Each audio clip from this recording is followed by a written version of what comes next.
ഹരേ രാമ രാമ രാമ ഹരേ ഹരേ ഹരേ കൃഷ്ണ കൃഷ്ണ കൃഷ്ണ ഹരേ ഹരേ ഗോവിന്ദ ഗോവിന്ദ ഹരേ മുകുന്ദ. ഭക്തന്മാരുടെ നിസ്വാർത്ഥമായിട്ടുള്ള ആചാരാനുഷ്ഠാനങ്ങളും ജ്ഞാനികളായിട്ടുള്ള ബ്രാഹ്മണരുടെ നിഷ്കാമകർമ്മങ്ങളും അതുപോലെ തന്നെ എല്ലാ ലൗകിക ജീവിതങ്ങളും മാറ്റിവെച്ച് ലോകനന്മയ്ക്ക് വേണ്ടിയിട്ട് തപസ് ചെയ്യുന്ന ഋഷീശ്വരന്മാരുടെയും ഒക്കെ അപാര കാരുണ്യം വാത്സല്യം കൊണ്ടാണ് നമുക്കൊക്കെ ഓരോ രീതിയിൽ പല വിധത്തിലുള്ള രീതിയിൽ നമുക്ക് ആരാധനകളെ നമുക്ക് ചെയ്യാൻ സാധിക്കുന്നത്. ഈ കലികാലത്തെ സജ്ജനങ്ങളൊന്നും ഒത്തുകൂടണമെങ്കിലും ആ സജ്ജനങ്ങൾ ഒത്തുകൂടിയാല് അവിടെ ഈശ്വര വിചാരം ചെയ്യുകയൊക്കെ വേണമെങ്കിൽ ഒക്കെ പ്രയാസമായിട്ടുള്ള ഒരു ഇന്നത്തെ കാലം. അവിടെ അന്ന് ഇതൊക്കെ നടക്കുന്നുണ്ടെങ്കിൽ ഇവരുടെയൊക്കെ ആ നിഷ്കാമമായിട്ടുള്ള ഭജനം സൽക്കർമ്മങ്ങളെ കൊണ്ടാണെങ്കിൽ അവരുടെ ഒക്കെ പാദങ്ങളിൽ സാഷ്ടാംഗം നമസ്കരിച്ചുകൊണ്ട് നമുക്ക് ഇന്നത്തെ ഈ സുപ്രഭാതത്തിലേക്ക് നമുക്ക് പ്രവേശിക്കാം. എത്രയൊക്കെ നമ്മൾ സൽക്കർമ്മങ്ങൾ ചെയ്താലും എത്രയൊക്കെ നമുക്ക് ശാസ്ത്ര പഠനങ്ങളോ പുരാണ പഠനങ്ങളോ ഉണ്ടെങ്കിലും ഒക്കെ നമുക്ക് നമ്മളുടെ ദുഃഖത്തെ ഇല്ലാണ്ടാക്കാൻ നമുക്ക് സാധിക്കുന്നില്ല. എന്തേ നമുക്ക് സാധിക്കാത്തത്? എത്രയൊക്കെ നമ്മൾ ആധ്യാത്മികമായിട്ടുള്ള പല വിധത്തിലുള്ള സൽക്കർമ്മങ്ങളിൽ നമ്മൾ പോകുമ്പോഴും നമ്മളുടെ ദുഃഖത്തെ നമുക്ക് ഇല്ലാണ്ടാക്കണമെങ്കിൽ വേറൊരാൾ പറഞ്ഞു തരണം. നമ്മളെക്കായാലും അല്ലെങ്കിൽ എന്താണ് അവരെക്കായാലും കൂടുതൽ നമുക്ക് ആ ജ്ഞാനവും പിന്നെ എല്ലാ സാഹചര്യങ്ങളും ഉള്ള ആളാണെങ്കിൽ പോലും മറ്റുള്ളവര് പറഞ്ഞു തരേണ്ട ഒരു ഗതികേട് നമുക്ക് ഉണ്ടാകുകയാണ്. എന്തേ അങ്ങനെ വരാൻ കാരണം? അപ്പം നമുക്ക് മനസ്സിലാക്കാം, ഈ ജ്ഞാനമോ പാണ്ഡിത്യമോ ഇതൊന്നുമല്ല യഥാർത്ഥത്തില് ദുഃഖശാന്തിക്കുള്ള കാര്യം.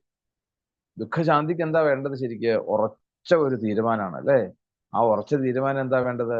ഉറച്ച തീരുമാനം, ഉറച്ച വിശ്വാസമാണ് വേണ്ടത്. ഉറച്ച വിശ്വാസം. ആ വിശ്വാസം എന്നുള്ളത് ശരിക്ക് നമ്മളുടെ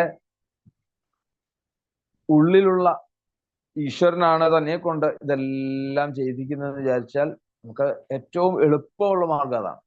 ഏറ്റവും എളുപ്പ മാർഗം അതാണ്. തന്റെ ഉള്ളിലുള്ള ഈശ്വരനാണ് ഓരോന്നും എല്ലാം ചെയ്യിപ്പിക്കുന്നത്. നല്ലത് ചെയ്യിപ്പിക്കുന്നതും ചീത്ത ചെയ്യിപ്പിക്കുന്നതും ഒക്കെ ഈശ്വരനാണ് എന്ന് വരുമ്പോ നമ്മളുടെ ബുദ്ധിയിലേക്ക് ഈ പറഞ്ഞതായിട്ടുള്ള ഒരു കർത്തൃത്വ ബോധവും വന്നു ചേരുന്നില്ല. നമ്മളുടെ ബുദ്ധിയിലേക്ക് ഈ കർത്തൃത്വ ബോധം വന്നു ചേരുന്നത് കൊണ്ടാണ് യഥാർത്ഥത്തില് നമുക്ക് ഈ ദുഃഖങ്ങള് വന്ന് ചേരുന്നത്. അപ്പം നമ്മൾ എന്താണ് അതിൽ നിന്നും മനസ്സിലാക്കേണ്ടത് ചോദിച്ചു കഴിഞ്ഞാൽ വേറൊന്നുമല്ല, നമ്മളുടെ ഉള്ളിൽ ഈ ഈശ്വരനുണ്ട് എന്നുള്ളൊരു ബോധം ഉണ്ടെങ്കിൽ നമുക്ക് അവിടെ പിന്നെ പേടിയുടെ ആവശ്യം വരുന്നുണ്ടോ? പേടിയുടെ ആവശ്യം വരുന്നില്ല. എപ്പോഴാണ് ഈ പേടി വരുന്നതും ദുഃഖം വരുന്നതും? ദുഃഖം വരുന്നത് നമ്മൾ എപ്പോഴും ചിന്തിക്കേണ്ട ഒരു വിഷയമാണ്. എല്ലാവരും പറയും ദുഃഖം വരുമ്പം എന്താണ് ഈശ്വരനെ നമ്മൾ ആശ്രയിക്കുകയാണ്. ശരിയാ, ഈശ്വരനെ ആശ്രയിക്കുക എന്നുള്ളതിന്റെ കാരണം എന്തുകൊണ്ടാണ്? നമ്മളുടെ ഉള്ളിലുള്ള ഈശ്വര ബോധം നമ്മളിൽ നിന്ന് വിട്ടുപോകുമ്പോഴാണ് നമുക്ക് ദുഃഖം വരുന്നത്. എല്ലാവരും ധരിച്ചിരിക്കുന്ന ഇന്ന് ദുഃഖം എന്നുള്ളത് എന്തോ വലിയൊരു ആനന്ദമാണ്, അല്ലെങ്കിൽ വലിയൊരു സഹതാപമാണ്. എല്ലാവരിൽ നിന്ന് കിട്ടുന്ന ഒരു സഹതാപ വോട്ടിന് വേണ്ടിയിട്ട് ദുഃഖം നമ്മളെടുത്ത് താലോലിച്ച് മടിയിലെടുത്ത് വെച്ച് താലോലിച്ച് ഇരിക്കും. യഥാർത്ഥത്തില് അതുപോലെ ഒരു ആനന്ദമായിട്ട് കാണുന്ന ആൾക്കാരാണ് ഇന്നത്തെ ജനങ്ങള് ശരിക്കും. ഇല്ലേ? കുറച്ച് ദുഃഖം ഉണ്ടെങ്കിൽ ഒരു പ്രത്യേക സുഖം, അതിൽ സുഖിക്കുക. എങ്ങനെ?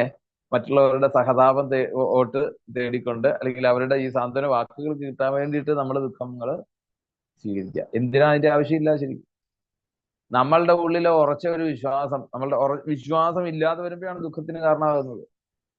അപ്പം ഈ ഒരു ഉറപ്പ് നമുക്ക് ജീവിതത്തിൽ മുഴുവൻ നമുക്കുണ്ടെങ്കിൽ നമുക്ക് പേടിക്കേണ്ട കാര്യമില്ല അവിടെ. കാരണം എന്താണ്? നമ്മൾ ഓരോന്നും നമ്മൾ ചിന്തിക്കുന്നത് പോലും, നമ്മളെ കൊണ്ട് പറയിപ്പിക്കുന്നത് പോലും, നമ്മളെ കൊണ്ട് ഓരോന്നും ചെയ്യിക്കുന്നത് പോലും ഈ ഉള്ളിലുള്ള കണ്ണനാണ്, അല്ലെങ്കിൽ ഈശ്വരനാണ് എന്ന് നമുക്ക് ഉറച്ച് വിശ്വസിക്കാമെങ്കിൽ പിന്നെ നമുക്ക് എവിടെയാണ് അവിടെ ദുഃഖത്തിന് ഒരു കാരണമായിട്ട് വരാൻ കാരണം ഉണ്ടാകുക? ഒരു കാരണം ഉണ്ടാകുന്നില്ല അവിടെ.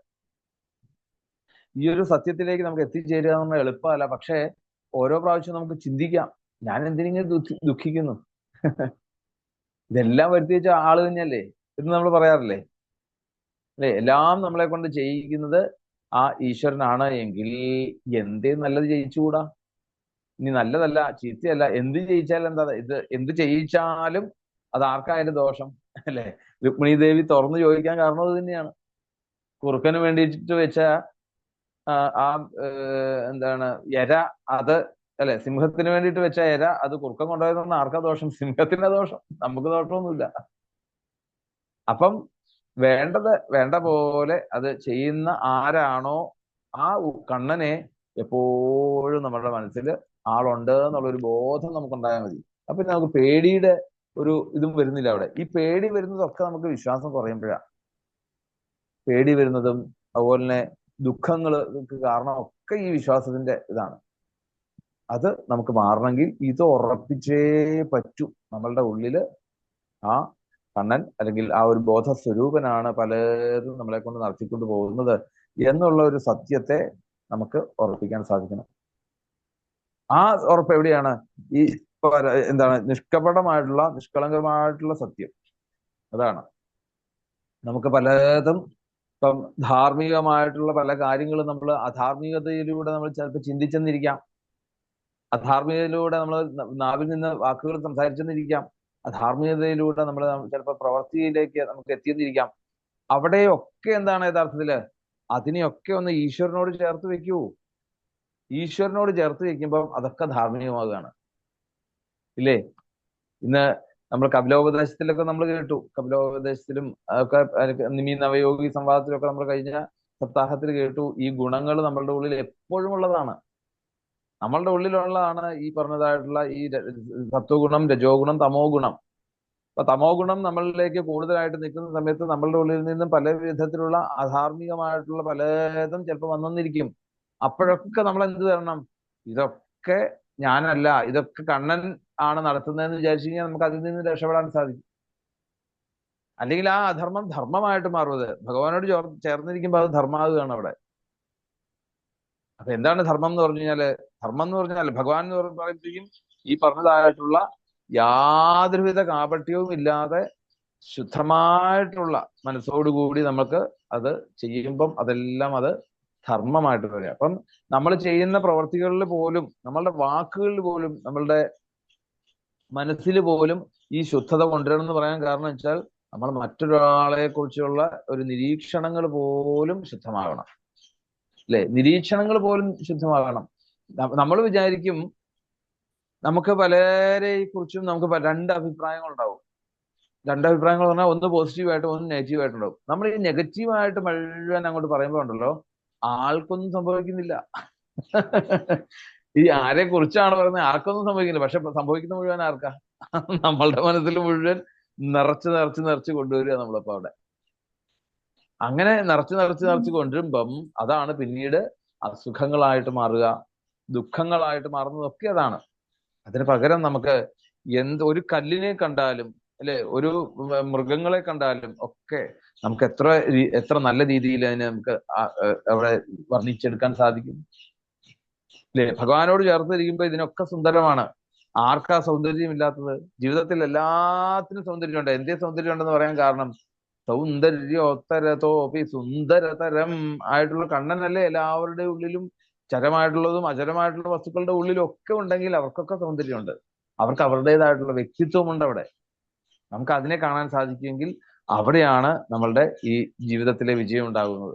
അല്ലാതെ നമുക്ക് എത്ര നമ്മള് ഇനി ഭാഗവതം വായിച്ചാലും നാരായണീയം വായിച്ചാലും ഒക്കെ വായിച്ചാലും ഒരു പ്രയോജനവും നമുക്ക് ഉണ്ടാകുന്നില്ല. നമുക്ക് ജീവിതത്തില് ഏതിനെയും നമ്മളോട് ചേർത്ത് നിർത്താൻ നമുക്ക് സാധിക്കണം. എല്ലാവരെയും ഇഷ്ടപ്പെടാനുള്ള ഒരു മനസ്സ്, അതിനാ ഭഗവാനോട് പ്രാർത്ഥിക്കണ്ടേ. വേറെ ഒന്നും പ്രാർത്ഥിക്കണ്ട. എല്ലാവരെയും എനിക്ക് ഇഷ്ടപ്പെടണം ഗുരുവായൂരപ്പ, എല്ലാത്തിനെയും എനിക്ക് ഇഷ്ടപ്പെടണം, എല്ലാ വസ്തുക്കളെയും ഇഷ്ടപ്പെടണം, എല്ലാ കാലത്തെയും ഇഷ്ടപ്പെടണം. അങ്ങനെ പറ്റണം. അപ്പോഴാണ് നമ്മൾ യഥാർത്ഥമായിട്ടുള്ള ഭക്തൻ എന്നുള്ള ഒരു അവസ്ഥയിലേക്ക് നമുക്ക്, അല്ലെങ്കിൽ ഭക്തി എന്നുള്ള ഒരു അവസ്ഥയിലേക്കൊക്കെ നമ്മൾ നടന്നു എന്ന് നമുക്ക് പറയാൻ സാധിക്കുന്ന അപ്പോഴാണ്. അതിനൊക്കെ ഗുരുവായൂരപ്പൻ നമ്മളെ വേണ്ട പോലെ അനുഗ്രഹിക്കട്ടെ എന്ന് പ്രാർത്ഥിച്ചുകൊണ്ട് നമുക്ക് പതിവ് പോലെ ആ ജ്വരസ്തുതിയിലേക്ക് കടക്കാം. ദാമ്പത്യത്തിലുണ്ടാകുന്ന ദുഃഖങ്ങള്, അച്ഛനമ്മമാരും മക്കളും തമ്മിലുള്ള ദുഃഖങ്ങള്, കൈകാലുകളില്ലാത്തവര്, കാലുകളില്ല, എന്താണ് കാതും അല്ലെ കണ്ണും ഇല്ലാത്തവര്, എത്രയോ ദുഃഖങ്ങൾ അനുഭവിക്കുന്നവര്, പല വിധത്തിലുള്ള ഭയങ്ങൾ അനുഭവിക്കുന്നവരുണ്ട് ഇന്ന്. പല രൂപത്തിൽ രീതിയിലുള്ള ഭയങ്ങളാണ്. അപ്പൊ ആ ഭയത്തിനൊക്കെ കാരണം എന്താണ്? ഈ നമ്മളുടെ ഉറപ്പില്ലായ്മയാണ് ശരിക്കും. അതിനൊക്കെ നമ്മളുടെ ബുദ്ധിയെ അവിടെ ചെന്ന് പ്രവർത്തിക്കുമ്പോഴാണ് നമുക്ക് ഈ ഭയം ഉണ്ടാകുന്നത്. നമ്മളുടെ ബുദ്ധി കൊണ്ടാണ് പലതും നടക്കുന്നത്, നമ്മുടെ ബുദ്ധി കൊണ്ടാണ് പലതും ഇവിടെ ചെയ്തു പോകുന്നത്. നമ്മളൊന്ന് ചിന്തിച്ചാൽ മതി, ഇതിനു മുമ്പും ഇവിടെ പല കാര്യങ്ങളും നടന്നു പോയിട്ടില്ലേ? അപ്പൊ പിന്നെ നമ്മൾ ഈ കുറച്ചു കാലത്തേക്ക് ഒരു 10-40 വർഷത്തേക്ക് അല്ലെ ഭൂമിയിലേക്ക് വരുമ്പോഴത്തേക്ക് എന്ത് മാറ്റങ്ങൾ ഉണ്ടാകാനാണ്? നമ്മൾ പോയാൽ എന്ത് മാറ്റം? പോയാലും ഒന്നും മാറ്റം വരുന്നില്ല, വന്നാലും മാറ്റം വരുന്നില്ല. നമ്മൾ അങ്ങനെ മുമ്പോട്ട് പോവുക. ഇനി നമുക്കിതൊക്കെ വ്യക്തമായിട്ട് നമുക്ക് എന്നും നമുക്ക് ധരിക്കുന്ന കാര്യമാണ് അല്ലെ. ഒരാള് ഒരു കുടുംബത്തില് ഉള്ള കുടുംബനാഥനായിട്ട് ഒരാളെ ഉള്ളൂ. അദ്ദേഹം മരിച്ചു കഴിഞ്ഞാൽ പിന്നെ അവിടെ ഏറ്റവും വലിയൊരു ദാരിദ്ര്യത്തിലേക്ക് പോകുന്നവരാ. ആ കുടുംബവും പിന്നെ രക്ഷപ്പെടുന്നില്ലേ? എങ്ങനെയാ രക്ഷപ്പെടുന്നത് ഇപ്പൊ? അപ്പൊ ആരാ ഇതിനൊക്കെ കാരണക്കാരൻ? അത് മാത്രം ചിന്തിച്ചാൽ മതി. അപ്പൊ നമുക്കുണ്ടാകുന്ന സമ്പത്തോ ഐശ്വര്യമോ അല്ലെങ്കിൽ നമുക്ക് ഉണ്ടാകുന്ന ദുഃഖമോ സന്തോഷമോ ഇതൊന്നും നമ്മളുടെ കഴിവ് കൊണ്ടല്ല, നമ്മളല്ല അതിന് ഉത്തരവാദി എന്നുള്ള ഒരു സത്യത്തെ നമുക്ക് എപ്പോഴും നമുക്ക് അത് ഓർപ്പിക്കാൻ സാധിക്കണം. അതുകൊണ്ട് എന്നും നമ്മൾ എങ്ങനെയാണോ ഈശ്വരനെ കാണുന്നത് അതേപോലെ തന്നെ മറ്റുള്ളവരെയും കാണാൻ നമുക്ക് ശ്രമിച്ചില്ലെങ്കിൽ നമ്മളുടെ മനസ്സിൽ അല്ലെ ഇങ്ങനെ നിറഞ്ഞുകൂടും അല്ലെ. നമ്മളുടെ ഉള്ളില് ഈ മാലിന്യങ്ങൾ നിറഞ്ഞുകൂടി പിന്നെ ഈശ്വരനോട് ചേർന്ന് നിൽക്കാനേ സാധിക്കാത്തൊരു, ഈശ്വരനെ കാണാൻ പറ്റാത്തൊരു അവസ്ഥയിലേക്ക് എത്തുകയാണ്. പിന്നെ ഈശ്വരനെ കാണുക പറഞ്ഞാൽ എന്താ ഉദ്ദേശിക്കുന്നത്? നമ്മളുടെ മനസ്സിനെ ശുദ്ധമാക്കാൻ നമുക്ക് പറ്റാത്തൊരു അവസ്ഥയിലേക്ക് എത്തും. കാരണം എന്താണ്? നമ്മൾ ഇതിങ്ങനെ ശീലിച്ചു കഴിഞ്ഞാല് പിന്നെ കാണുന്നത് മുഴുവൻ എന്താണ് അല്ലെ? സാധാരണ നാരായണ ഗുരുസ്വാമി എന്താ പറയുന്നത്? കാണുന്നത് മുഴുവനൊക്കെ കൃഷ്ണപ്രതിമകളായിട്ട് കാണണം, കേൾക്കുന്നതൊക്കെ നാരായണ ശ്രുതികളാകണം അല്ലെ എന്ന് പറയുന്നുണ്ടെങ്കിൽ ചെയ്യുന്നതൊക്കെ എന്താണ്? നാരായണ അർച്ചനകളാകണം എന്നൊക്കെ നമുക്ക് ആ ഒരു അവസ്ഥയിലേക്ക് ഒരിക്കലും നമുക്ക് എത്തിച്ചേരാൻ സാധിക്കില്ല. കാരണം എന്താണ്? നമ്മൾ ഇതിങ്ങനെ ശീലിച്ചു പോവുകയാണ്. ഒരു വ്യക്തികളെ കണ്ടു കഴിഞ്ഞാൽ അവരുടെ ദോഷങ്ങളെ മാത്രം കാണുമ്പം എന്തായി? നമുക്ക് അതേ രീതിയിൽ നമ്മുടെ മനസ്സിലെ മാലിന്യങ്ങൾ നിറച്ചു കൂട്ടുമ്പം പിന്നെ അതിനൊരു സ്ഥാനമില്ലാതെ വരും. അപ്പൊ എന്ത് ചെയ്യണം? നമ്മളുടെ ജീവിതത്തിൽ നമ്മൾ ഓരോ നിമിഷങ്ങളിലും ഇതിനെ എങ്ങനെയെങ്കിലുമൊക്കെ പുറത്ത് ഇങ്ങനെ ഈ നമ്മൾ മിറ്റം അടിച്ചു വാരി കളയുന്ന പോലെ ഇത് വൃത്തിയാക്കിക്കൊണ്ടേയിരിക്കണം. വൃത്തിയാക്കിക്കൊണ്ടിരുന്നാൽ മാത്രമേ നമുക്ക് എന്നും സന്തോഷത്തോടു കൂടി എല്ലാവരെയും അല്ലെ കണ്ട് ആനന്ദിച്ച് എല്ലാവരിലും സന്തോഷം ഉണ്ടാവുക. ഇതായിരിക്കണം നമ്മളുടെ ലക്ഷ്യം എന്ന് പറയുകയാണ്. അപ്പോഴേ നമുക്കും യഥാർത്ഥമായിട്ടുള്ള ഒരു ആനന്ദം അല്ലെങ്കിൽ സന്തോഷം നമുക്ക് ഉണ്ടാവുന്നുള്ളൂ എന്ന് അവിടെ പറയുന്നു. അപ്പൊ എന്തായാലും ആ മൃഗങ്ങൾക്ക് വേണ്ടിയിട്ടും സസ്യങ്ങൾക്ക് വേണ്ടിയിട്ടും ഒക്കെ നമുക്ക് ഗുരുവായൂരപ്പനോട് പ്രാർത്ഥിക്കാം. ലോകത്തിന്റെ മംഗളങ്ങൾക്ക് വേണ്ടിയിട്ട് അല്ലെ. നിത്യം നമ്മൾ പറയുന്നത് പോലെ തന്നെ നമ്മളുടെ ഈ ഐശ്വര്യത്തിലൊന്നും നമ്മൾ ഒരിക്കലും അഹങ്കരിക്കരുത്. നമുക്ക് എത്ര പണം ഉണ്ടായാലോ, എത്ര ബന്ധുബലം ഉണ്ടായാലോ, എത്ര സാഹചര്യങ്ങൾ നമുക്ക് അനുകൂലമാണെന്ന് പറഞ്ഞാലും നമുക്ക് അവസാനം നമ്മൾ മാത്രമേ ഉള്ളൂ. ഈ ഒരു കാര്യം ഒരിക്കലും നമ്മൾ മറക്കരുത്. ഇതാണ് എല്ലാവരുടെയും അവസ്ഥ, ഇതാണ്.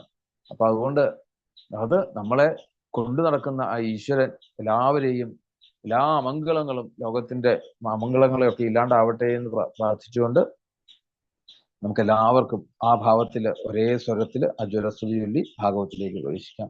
ജ്വര ഉവാചാം നമാമി ത്വാനന്ദശക്തിം പരേശം സർവാത്മാനം കേവലം ജ്ഞപ്തിമാത്രം വിശ്വോൽപത്തിസ്ഥാന സംരോധഹേതും യത്തൽ ബ്രഹ്മലിംഗം പ്രശാന്തം കാലോ ദൈവം കർമ്മ ജീവസ്വഭാവോ ദ്രവ്യം ക്ഷേത്രം പ്രാണാത്മാ വികാര തത്സംഘാതോ ബീജരോഹ പ്രവാഹസ്ത്വന്മായേഷ തന്നിഷേധം പ്രപദ്യേ നാനാഭാവൈർലീലൈവോപപന്നൈർദേവാൻ സാധൂൻ ലോകസേതൂൻ ബിഭർഷി ഹംസ്യോന്മാർഗാൻ ഹിംസയാ വർത്തമാനാൻ ജന്മൈതത്തേ ഭാരഹാരായ ഭൂമേഃ തപ്തോഹം തേ തേജസാ ദുസ്സഹേന ശാന്തോഗ്രേണാത്യുൽബണേന ജ്വരേണ താവത്താപോ ദേഹിനാം തേ ഘ്രിമൂലം മോസേവേരൻ യാവദാശാനുബദ്ധ താവത്താപോ ദേഹിനാം തേ ഘ്രിമൂലം മോസേവേരൻ യാവദാശാനുബദ്ധ താവത്താപോ ദേഹിനാം തേ ഘ്രിമൂലം മോസേവേരൻ യാവദാശാനുബദ്ധ സർവത്ര ഗോവിന്ദനാമ സങ്കീർത്തനം ഗോവിന്ദ ഗോവിന്ദ.